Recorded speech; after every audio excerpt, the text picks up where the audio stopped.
Apa yang terjadi ketika satu negara mengendalikan lebih dari setengah pasokan nikel dunia, memproduksi lebih dari 1 juta kendaraan per tahun, dan mulai membangun strategi industri yang dirancang untuk menjaga lebih banyak nilai di dalam negeri, mengirimkannya ke luar negeri?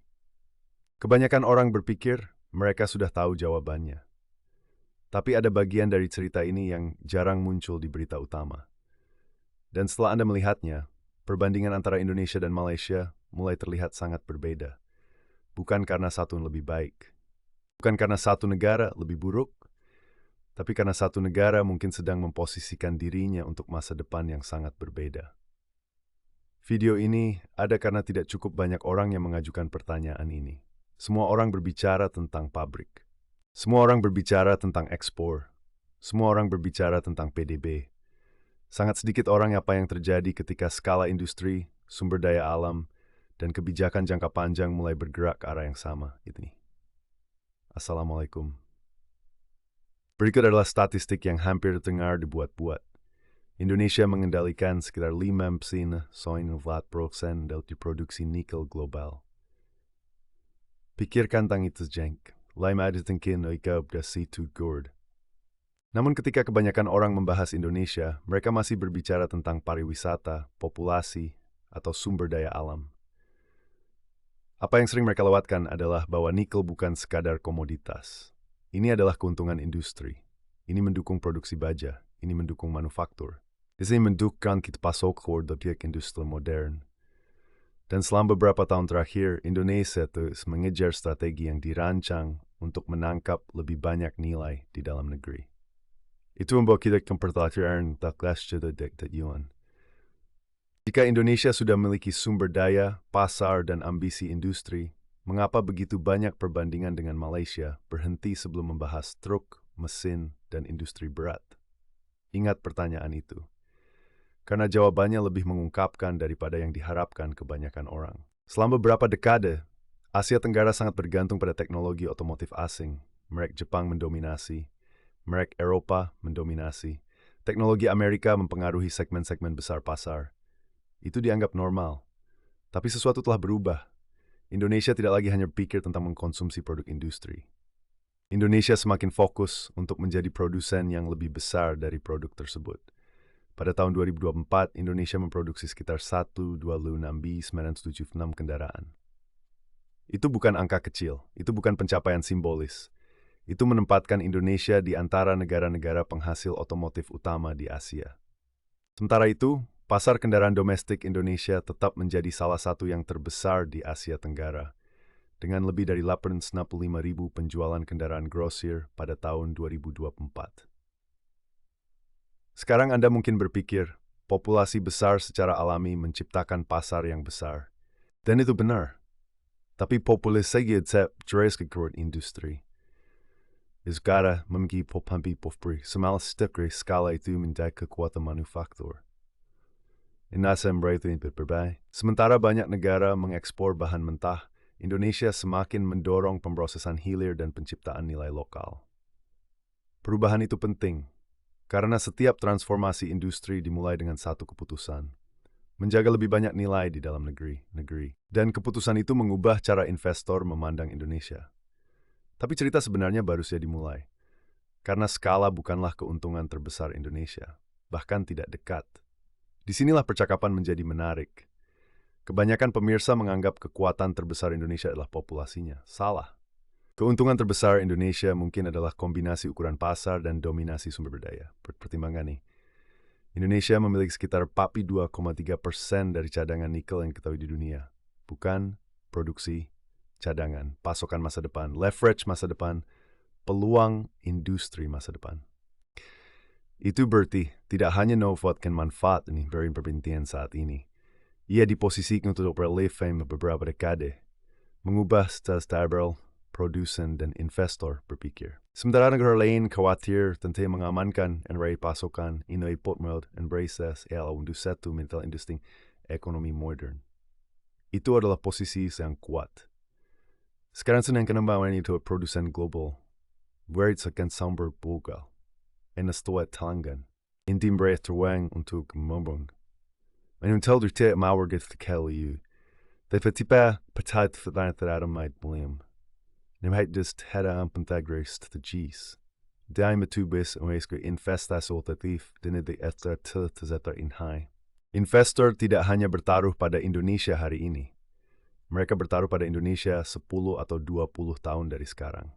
Dan itu langsung mengarah pada diskusi tentang truk dan mesin. Karena truk bukan hanya kendaraan. Mereka adalah alat industri. Setiap tambang membutuhkannya. Setiap proyek infrastruktur membutuhkannya. Setiap jaringan logistik bergantung padanya. Saat Indonesia memperluas operasi penambangan, pengembangan infrastruktur, zona manufaktur, dan proyek perkotaan baru, permintaan untuk kendaraan komersial secara alami tumbuh. Itu menciptakan sesuatu yang kuat. Pasar domestik yang cukup besar untuk mendukung pengembangan industri jangka panjang. Pikirkan tentang implikasinya. Setiap truk yang terjual mencipta untuk pemeliharaan, suku cadang, rekayasa, rantai pasokan, keterampilan teknis, pengalaman manufaktur, pengetahuan terakumulasi, kemampuan terakumulasi, dan seiring waktu, industri menjadi lebih kuat. Berikut adalah bagian bayar teknologi. Apakah ini berarti Indonesia sudah mendominasi teknologi mesin truk? Tidak. Dan itulah mengapa cerita ini penting. Transformasi terbesar jarang jadi dalam semalam. Jepang tidak menjadi kekuatan otomotif dalam semalam. Korea Selatan menjadi kekuatan otomotif dalam semalam.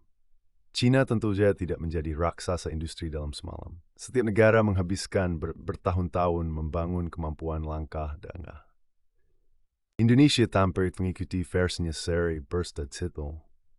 Itu yang sering dilewat di Februari Bahal. Merkokus pada di mana Indonesia berada for. Mereka kurang manis kemat Indonesia mengkenal. Dan litisaf masa reperan itu layak umurtar.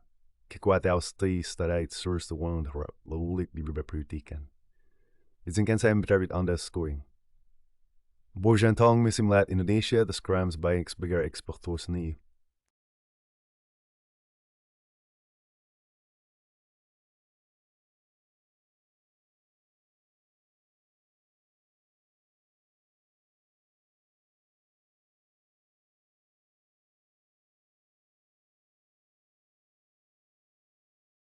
Alih-alih hanya bergantung pada konsumsi, alih-alih menerima peran pendukung, Indonesia ingin peran yang lebih besar dalam produksi. Dan ambisi itu penting, terutama di Asia Tenggara.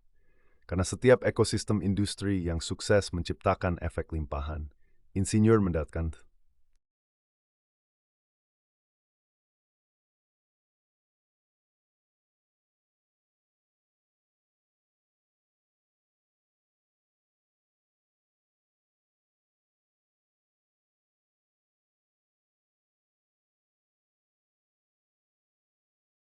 Garmimending fondasi industri lebih sulit dari tinda utama.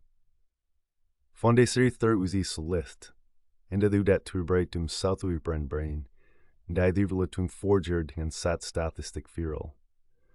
Dijas meladoth toward them. Und die harus mau satu disert for produksi, investasi, revalversokan, kubdiken. With straddle grats, grey bramleist. Toen grevens li sabern en gel voor spunis spalven menang. Pengungkapan terbesar kita pada posisi terjadi memposisikan dirinya untuk ilik yang bersama sporap kanak orang 10 tahun yang lalu. Itu cerita seberedsi, bukan truk, bukan mesin, fondasi di bawah brain. Karena truk dapat dibeli, pabrik dapat dibangun, teknologi dapat diperoleh. Tapi membangun ekosistem industri memerlukan sesuatu yang jauh lebih besar, visi, skala, kesabaran, dan komitmen. Indonesia berbaring untuk menggapai skeknya. Itu tidak menjamin keberhasilan. Tak engkau sudah menerima jaminan. Tapi itu menjelaskan mengapa investor global memperhatikan. Ini menjelaskan mengapa analis industri terus mengawasi. Dan ini menjelaskan mengapa masa depan Indonesia menarik begitu banyak perhatian. Jadi apa yang harus Anda ambil dari semua ini? Pertama, sementit dari saya tidak didasarkan pada satu industri. Ini didukung skala faktor, pengorganisasian sumber daya, dan ambisi industri jangka panjang. Kedua, mengendalikan lebih dari setengah produksi nikel global memberi Indonesia pentingnya strategis yang dimiliki sedikit negara. Ketiga, completely nahing kikuri tentang pasar truk hari ini. Ini tentang siapa yang membangun fondasi industri terkuat untuk masa depan. Jika pertanyaan ini menarik bagi Anda, bagikan perspektif Anda bawah ini. Begistank ternyata kan penting. Tapi karena inilah percakapan yang membantu kita memahami kemana arah Asia Tenggara. Dan mungkin bagian yang paling menarik dari cerita ini adalah ini. Dunia menghabiskan bertahun-tahun bertanya apa itu Indonesia. Dekade berikutnya mungkin didefinisikan oleh pertanyaan yang berbeda. Player brawl in our of the room.